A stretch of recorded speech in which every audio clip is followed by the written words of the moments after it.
Hey, everyone. I never thought I'd be posting something like this, but here I am, looking for advice or maybe just a place to vent. My name's James Caldwell. I'm 45 now, and if you'd asked me 10 years ago, I would have told you I had it all. A beautiful wife, a son I adored, and a business I built from nothing. But life has a way of gut-punching you when you least expect it. Let me start from the beginning. I grew up without a father. Robert Caldwell was gone before I was old enough to remember him. My mom raised me alone, worked 2 jobs, and did her best. She never spoke much about him, just that he was trouble and that we were better off without him. I believed her. Never had a reason not to. I learned early on that if I wanted something, I had to work for it. So that's what I did. By the time I was 22, I had saved enough to open my own auto repair shop. Nothing fancy, just a small garage with 2 bays, but it was mine. I put in the hours, the sweat, and eventually it paid off. The business grew, and by 30, I had 3 locations, a solid team, and a reputation for being the best in town. And then there was Sarah. Sarah Watson was my high school sweetheart. The love of my life, or at least, that's what I thought. She was the kind of woman who could light up a room just by walking into it. Smart, beautiful, had that effortless charm that made people want to be around her. We got married at 25, and a couple of years later, we had our son, Dylan. For a long time, life was good. Busy but good. I worked hard, maybe too hard, but I wanted to give my family everything I never had growing up. A big house, vacations, security, things my mom struggled to provide for me. Sarah used to say she understood, that she knew why I put in the hours I did. But looking back, maybe she was just saying what I wanted to hear. Then, out of nowhere, Robert Caldwell showed up. I hadn't seen or heard from my father in over 30 years, and suddenly, there he was, standing at my shop like a ghost from the past. He looked older, rougher, but there was something about him, something slick, like a man who'd spent his whole life talking his way out of trouble. "Hey, kid," he said, like we had just seen each other last week. I didn't know what to say. I just stared. My first instinct was to tell him to get lost, that he had no right to just show up after all this time. But something held me back. Maybe curiosity. Maybe that stupid, buried part of me that had always wondered who he really was. So I let him talk. He fed me a story about regrets, about getting older and wanting to make amends. Said he had spent years thinking about me, about the son he left behind. He played the part of the remorseful old man well. Too well. Sarah, of course, was fascinated by him. She always had this thing for charm, and Robert had it in spades. He could talk his way into anything, and I guess that included my wife's attention. At first, I didn't think much of it. She was just being polite, right? Trying to make up for the fact that I wasn't exactly welcoming my long-lost father with open arms.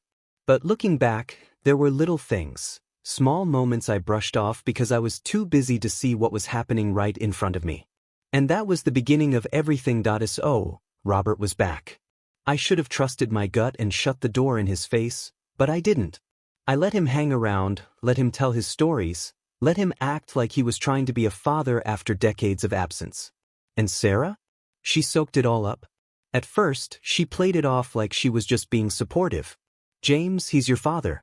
Maybe this is a good thing," she'd say. People change. People change. But not Robert.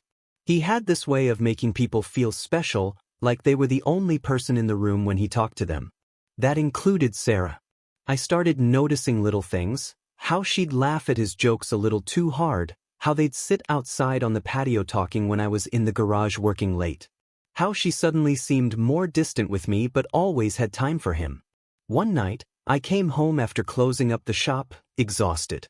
Sarah was sitting at the kitchen table, drinking wine, and there he was, right across from her, smiling like he belonged there. "What's going on?" I asked, dropping my keys on the counter. "Nothing," she said. "Just talking." "Yeah." I looked at Robert. "What about?" "Oh, just the good old days," he said with that smooth, easy tone. "Telling Sarah here about my wild younger years. Man, I had some times." Sarah smiled, swirling her wine. "You should hear some of his stories, James. It's crazy how much you two are alike." I frowned. We're not alike. Robert chuckled. You don't even know me well enough to say that, son. That was the first time he called me son. It didn't sit right with me. I didn't say much after that. Just grabbed a beer and went to the couch. But I couldn't shake the feeling that something was off. After that night, Robert started showing up more. He'd drop by the shop, act like he was interested in the business, ask about the cars I was working on. Damn, James, you really built something here, he'd say, looking around like he was impressed. But I knew better. He wasn't impressed, he was calculating. Then there was Sarah. She started acting different. More distant, like her mind was somewhere else when we talked. I'd try to plan something for us, take her out to dinner, maybe a weekend trip, but she'd always have an excuse. I'm tired, she'd say. Maybe next weekend. Or worse, you're always working, James. Why do you suddenly care about spending time with me now? That one stung. I worked hard for us, for our family. I thought she understood that. But the truth was, I had been blind. I was working myself to death trying to provide, and in the meantime, I didn't even see that my wife was slipping away. Or that my own father was pulling her closer. Looking back, the signs were there. I just didn't want to see them. Sarah had always been affectionate. When I got home from work, she'd greet me with a kiss, ask about my day, cuddle up next to me on the couch. But that started changing. It wasn't sudden, not all at once. It was little things. She'd move away when I tried to put my arm around her. She stopped texting me during the day like she used to. I'd go to kiss her, and she'd turn her head at the last second so my lips landed on her cheek instead. I told myself it was stress. Maybe she was feeling overwhelmed. Maybe I had been distant too. I tried harder, brought her flowers, planned date nights, made an effort to be more present. But no matter what I did, she kept slipping further away. And Robert? He was always there. One Saturday afternoon, I got off work early and decided to surprise Sarah. I stopped by her favorite bakery, grabbed the chocolate croissants she loved, and headed home. When I pulled into the driveway, Robert's car was already there. I didn't think much of it at first. He'd been hanging around more after all. But when I stepped inside, the house was quiet. Too quiet. Sarah? I called out. A few seconds later, she came out of the hallway, looking startled. Oh, you're home early.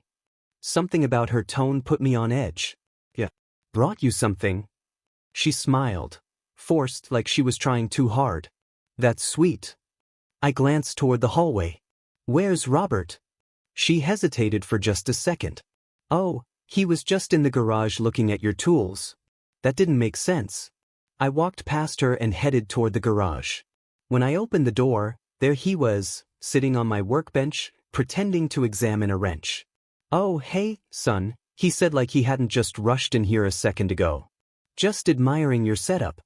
I stared at him for a moment. Something was off. His shirt looked wrinkled, like he had just pulled it on in a hurry. And there was something else. His cologne. It was thick in the air, too strong, like he had just sprayed it. Find anything interesting? I asked, keeping my voice steady. Robert grinned. Just remembering my old mechanic days. Never had a setup this nice, though. You really did good for yourself, kid. I didn't respond. My mind was racing, trying to piece things together, trying to ignore the suspicion creeping up my spine. Sarah stepped in behind me, her arms crossed. James, don't look at him like that. Like what?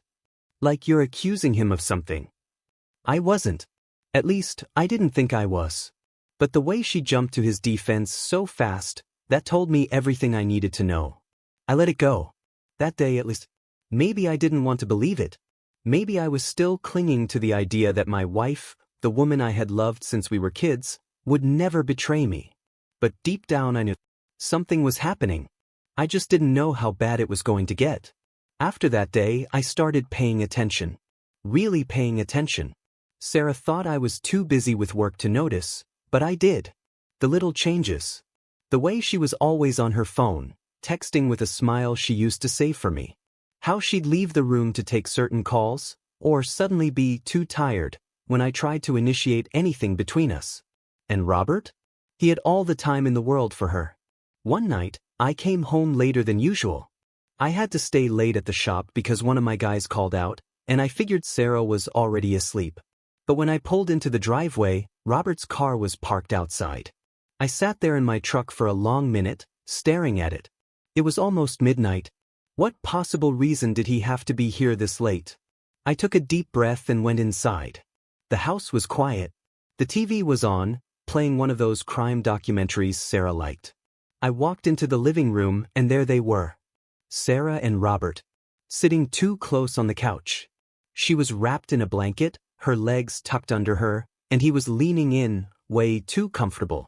They looked up at me at the same time, and for a split second, I saw it, guilt in her eyes. Amusement in his. "Oh hey," Sarah said quickly, pulling the blanket tighter around her. "Didn't think you'd be back this late."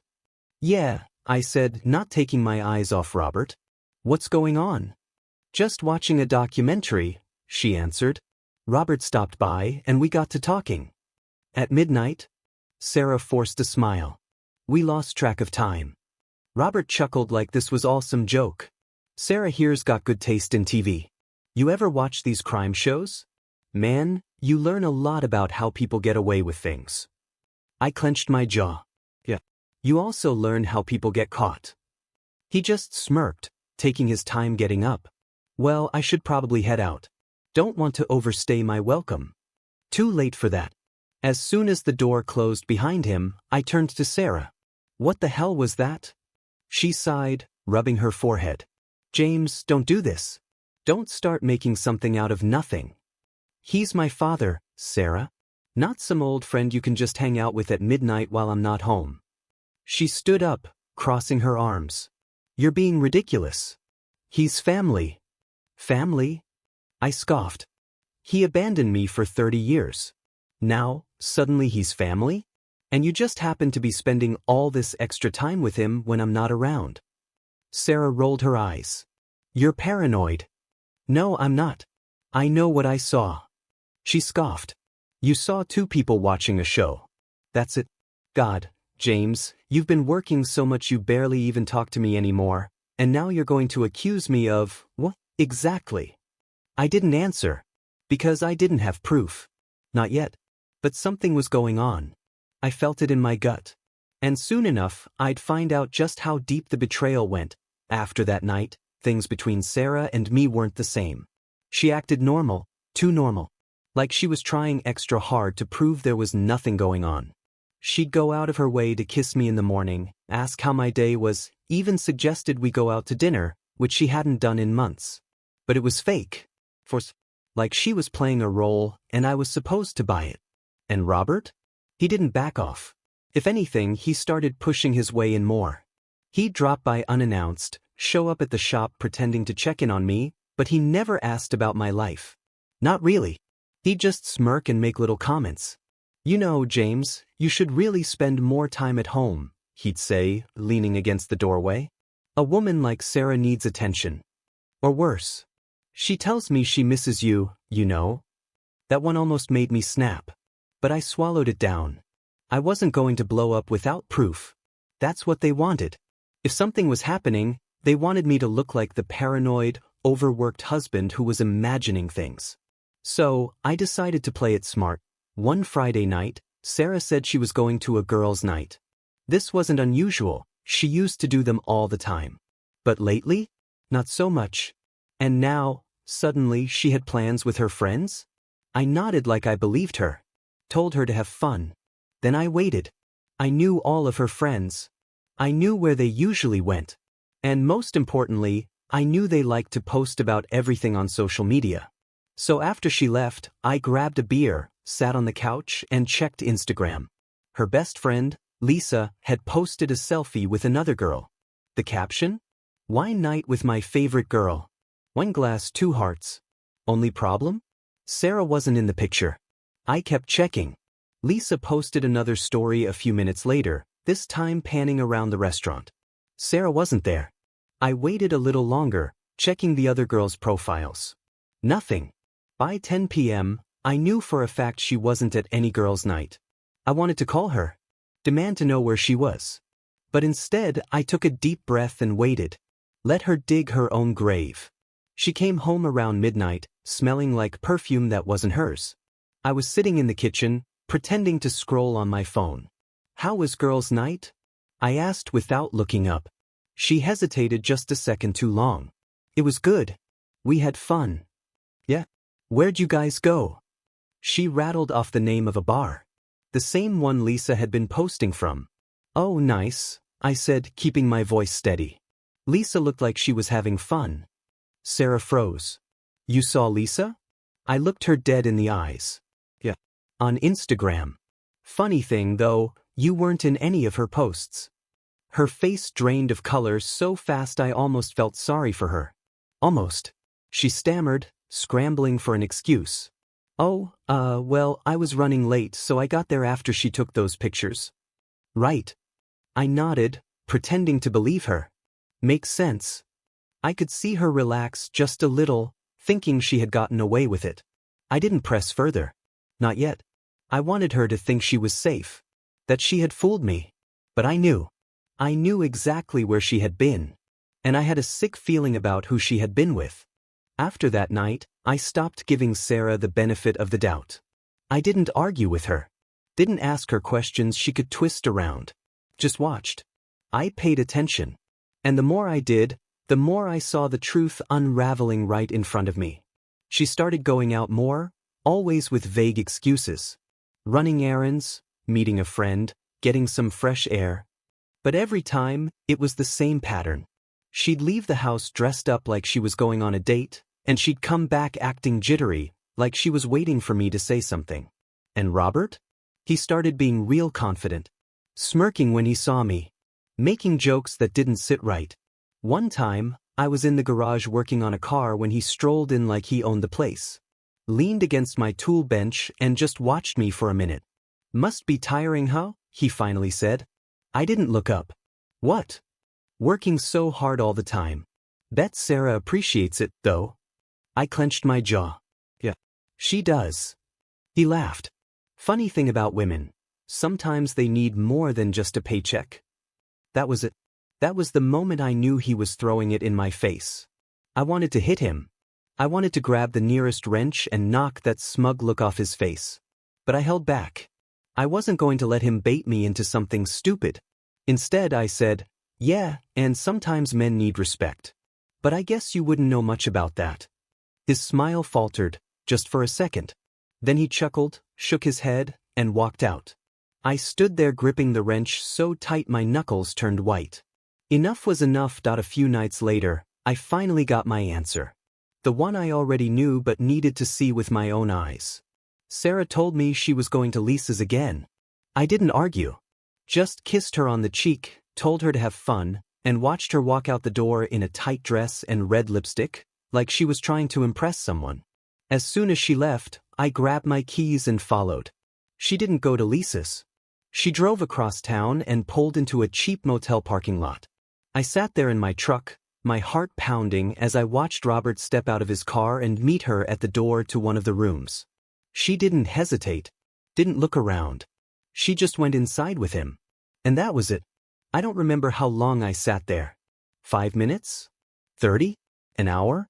My hands were gripping the steering wheel so hard they ached, but my whole body felt numb. I had spent years breaking my back to build a life for us. For her. For our family. And she threw it all away. For him. For the man who abandoned me. Something in me snapped. I stepped out of my truck and walked across the lot. I wasn't thinking. I wasn't planning. I just needed her to see me. I knocked on the door. Silence. Then some rustling inside. A few seconds later, Robert cracked it open, wearing nothing but jeans and a smirk. Well, he said. "Didn't expect to see you here, son." I didn't say a word. I just looked past him, straight at Sarah. She was standing in the middle of the room, wrapped in a cheap motel blanket, her face pale as a ghost. "James," she whispered. I nodded, my jaw clenched so tight it hurt. "So this is what girls' night looks like?" She opened her mouth, then closed it. Like she was searching for some excuse, some lie to dig herself out of this. Robert just laughed, shaking his head. Don't be so dramatic. These things happen." Something inside me exploded. Before I even knew what I was doing, I grabbed him by the throat and slammed him against the wall. "You think this is funny?" I growled. He choked out a laugh. "A little."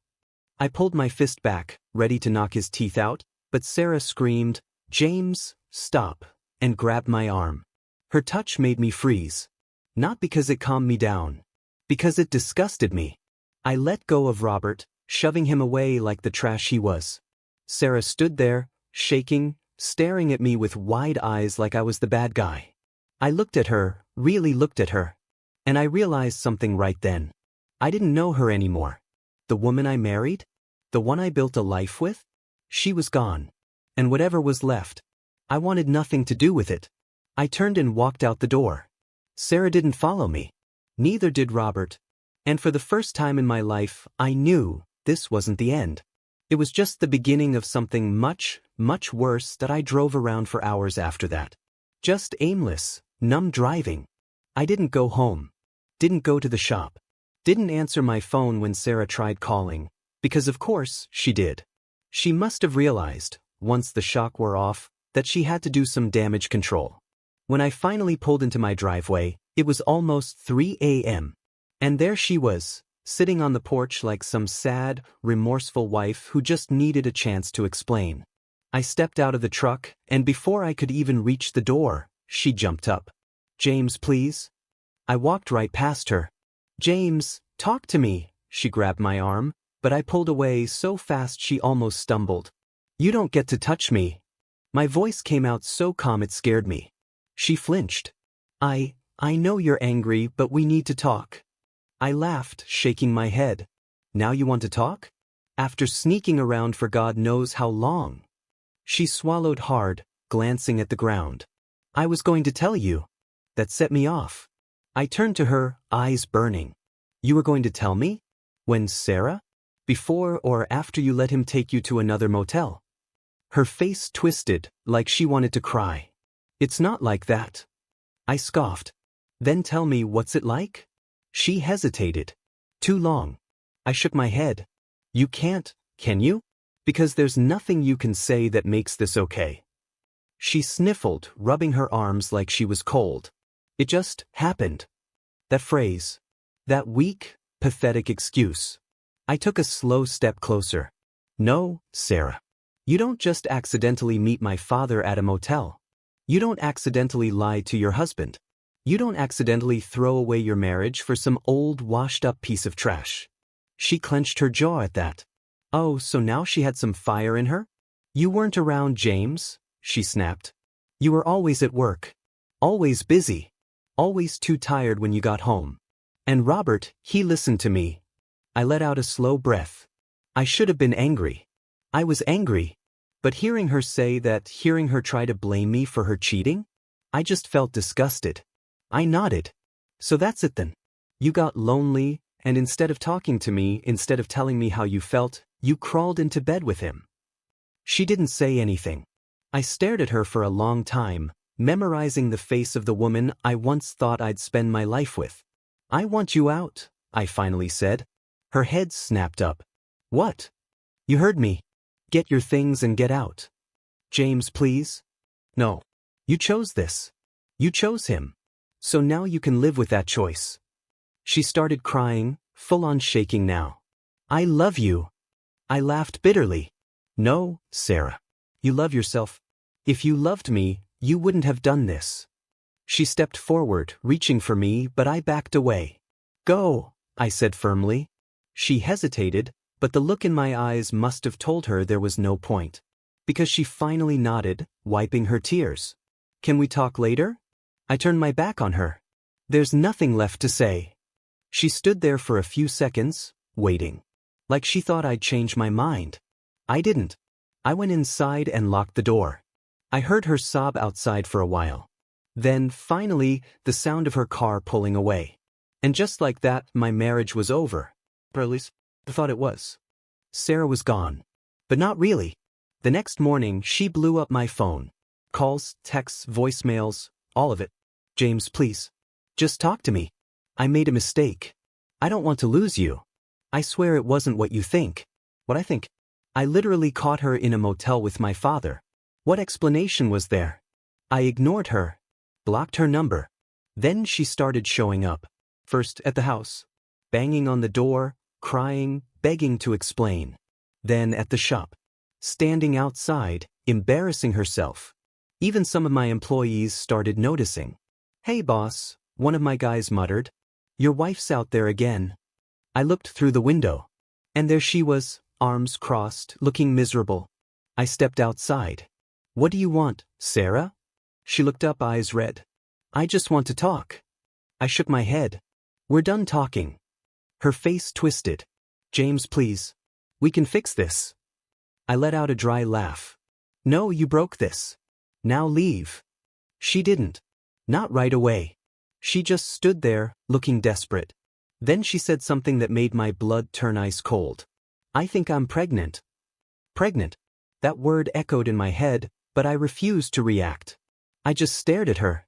"Say that again," I said slowly. Sarah swallowed hard. I think I'm pregnant." "With whose baby?" She flinched. "James, don't." I stepped closer. "No. Answer me. Is it mine or his?" She hesitated. Just for a second. But that second told me everything. I felt like I was going to be sick. "I don't know," she whispered. I laughed. A cold, hollow laugh. "Yeah. That's what I thought." She reached for me, but I stepped back. "We can figure this out together, James." "No, you figure it out. I'm done." And with that, I walked away. But deep down I knew this wasn't over. Not by a long shot. Sarah didn't give up. She kept calling, kept showing up, kept talking about the baby like it would somehow fix everything. I wanted no part of it. But there was one thing I needed to know. So I told her, "Get a paternity test. Then we'll talk." She hesitated, like she was hoping I'd just accept it. But I didn't budge. A few weeks later, the results came in. And just like I knew in my gut, the baby wasn't mine. It was his. Robert's. Sarah broke down, sobbing, begging me to still be there for her. I turned and walked out. She could have him. I was done. After the DNA test, I thought Robert would take his mess and leave town. I was wrong. Instead, he moved in with Sarah. The same woman who had been my wife was now playing house with my father. People in town started talking. My employees gave me pity looks. Even my own mother called me, voice tight with anger. "I always knew he was trash," she muttered. "But this." I tried to move on. Focused on work. Ignored the whispers. But Robert wasn't done. One night, I walked out of the shop and found my truck on fire. Flames ripping through the hood, smoke billowing into the sky. And standing across the street? Robert. Smirking. Like he was warning me.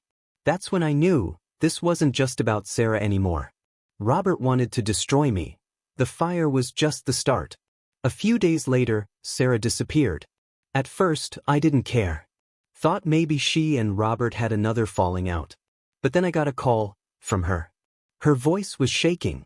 "James, he won't let me leave." My stomach dropped. "What?" "It's Robert," she whispered. "He's dangerous." I told him I was done and he... The call cut off. I grabbed my keys and drove straight to their place.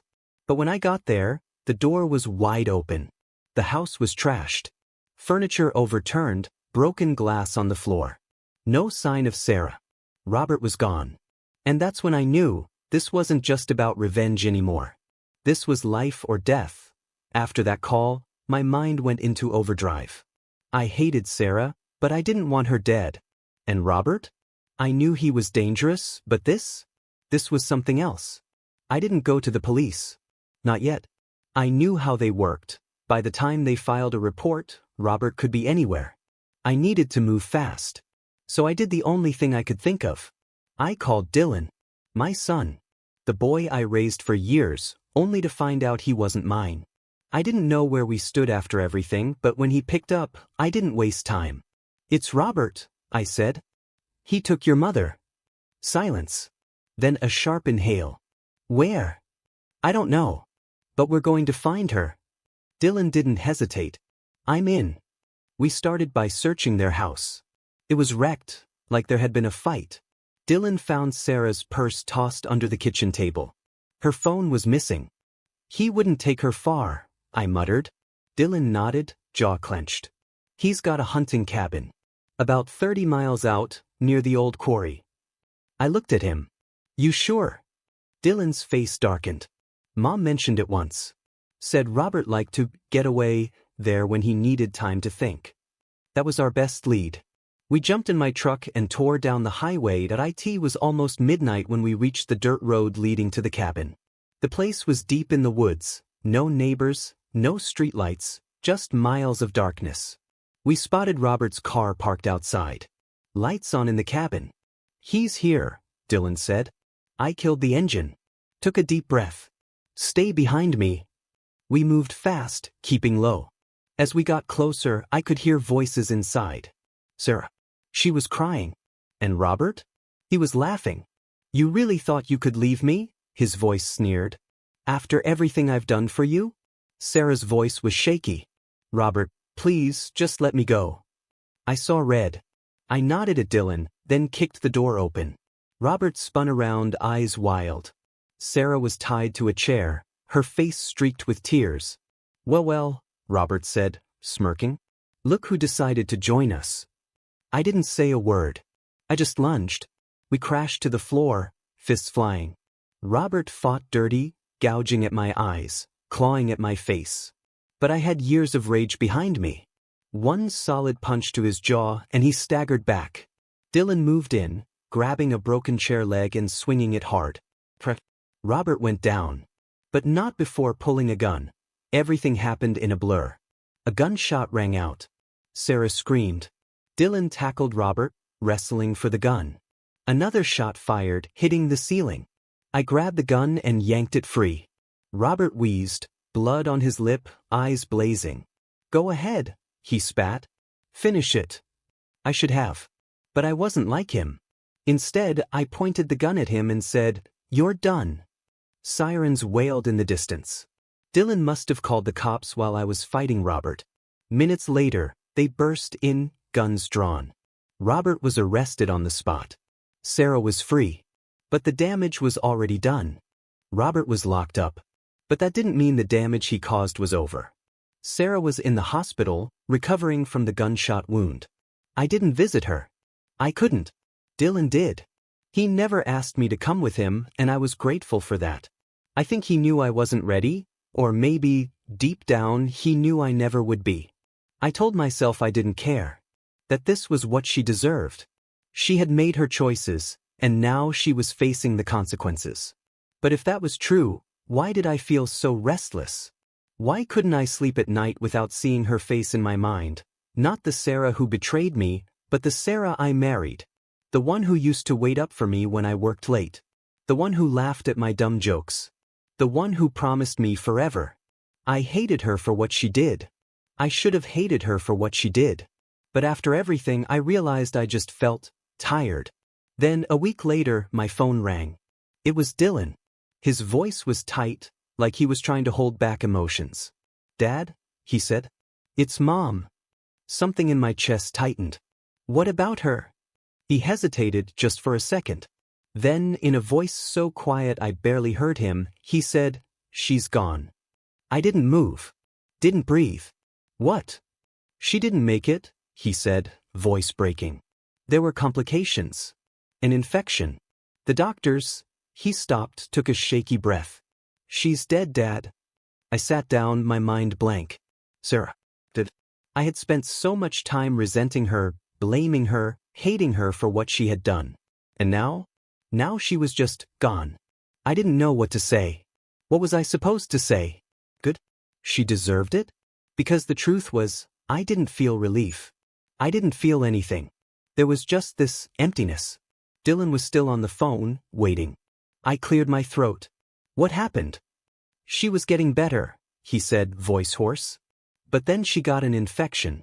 The doctors tried to fight it, but her body, she was too weak. I ran a hand down my face. Sarah was always strong, always stubborn. She wasn't supposed to go out like this. Not like this. Dylan exhaled shakily. She asked about you. Before she passed. I felt something in my chest tighten again. Yeah. She said she was sorry, I closed my eyes. Sorry. That's what she had to say in the end. After everything. I should have been angry. I should have scoffed, said it didn't matter anymore. But the truth was it did matter. Because for all the hate, all the betrayal, there was a time, long before Robert showed up, when I loved Sarah more than anything in the world. And now she was gone. I didn't go to the hospital. I didn't go see her body. What was the point? She wasn't her anymore. Dylan handled the arrangements. I just signed the papers when I needed to. The funeral was small. A few close friends, some of her family.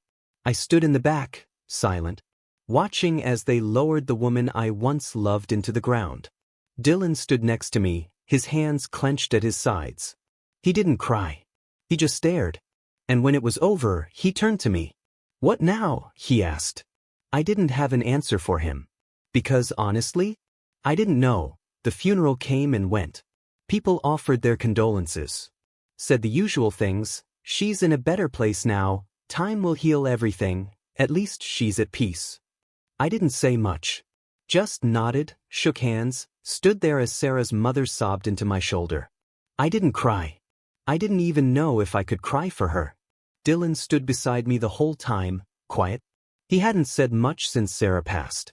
I think he was struggling to process it all, losing his mother, finding out Robert was his biological father, everything that had happened in the last few months.